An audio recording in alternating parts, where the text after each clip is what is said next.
Now our cell wall synthesis inhibitors have different subtypes and I mentioned them before. Let's start off with the penicillins.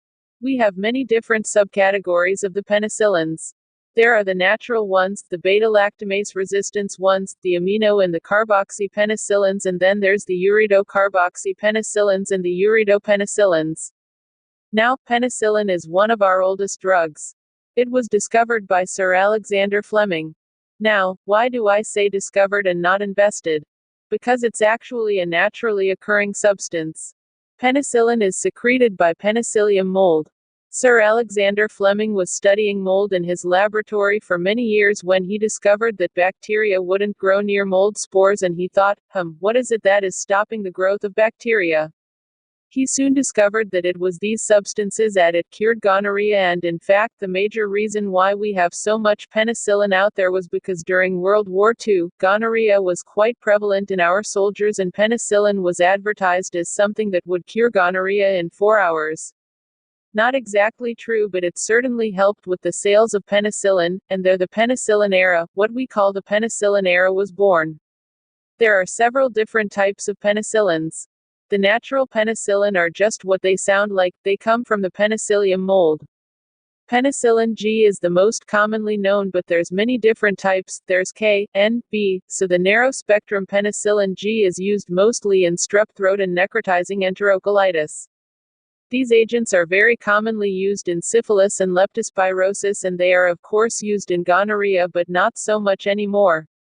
This is an old drug and it tended to focus mostly on gram-positive organisms, and it was given intravenously or intramuscularly. Nowadays, we have newer agents that have mostly replaced penicillin G, but it's still used quite a bit in certain areas and in certain countries. Penicillin V, on the other hand, is used a little bit more commonly in strep throat. We also use it in otitis media, especially in children. We use it sometimes in cellulitis, and of course we use it in rheumatic fever, which is an infection of the heart valves. We do use it in splenectomy patients because splenectomy patients are more prone to certain types of bacterial infections. One of the nice things about penicillin V compared to G is that it's acid stable. That means it can survive in the gut and therefore can be given orally. The next category are the beta-lactamase resistant penicillins. Now they tend to be narrow spectrum as well. They can include methicillin or oxacillin. I've highlighted 2 of them that are most commonly used in boldface. Cloxacillin is something I literally just prescribed a few days ago. It's used in skin infections, cellulitis, impetigo. It's also used in some pneumonias, septic arthritis and otitis. Now it is safe in pregnancies, so we tend to use it a lot in our pregnant patients, particularly those with skin infections or with otitis infections. Staph that produce beta-lactamase can be treated with cloxacillin. Now there is a long R chain that is present in cloxacillin. This prevents the beta-lactamase from actually binding to it. That's why it's so effective even in patients who have beta-lactamase producing bacteria.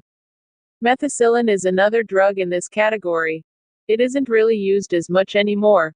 It is important because we know about a lot of resistance to this drug, so we have typically methicillin-resistant Staphylococcal aureus. Now MRSA, as it's commonly known, is a real problem in our hospitals. So I mention methicillin not because we use it but because we shouldn't use. It is also linked to interstitial nephritis. That's an important exam question for some of you, but as I've said again, we don't really use this medication anymore. Another medication that we use in this class is nafcillin. It is associated with neutropenia. I won't really go into too much detail other than the fact that nafcillin neutropenia, there's a memory cue there, N and N, and I have seen that in exam questions as well. Okay, let's move on to the aminopenicillins. Aminopenicillin includes ampicillin and amoxicillin, and I bet that you have probably been on one of these antibiotics. They have a wide spectrum of activity, but they can still be susceptible to the beta-lactamases. They can be oral, or they can be intravenous, or they can be intramuscular. We use these drugs in various infections that includes bacterial meningitis, endocarditis, GI infections like salmonella. They can also be used in genitourinary infections, and they can often be used in catheter-based infections. For example, I had a patient in the nursing home that I see that I round and had a catheter-based infection of his indwelling urinary catheter. We use a combination of ampicillin and gentamicin to treat the infection, so it's a very, very commonly used class of drugs.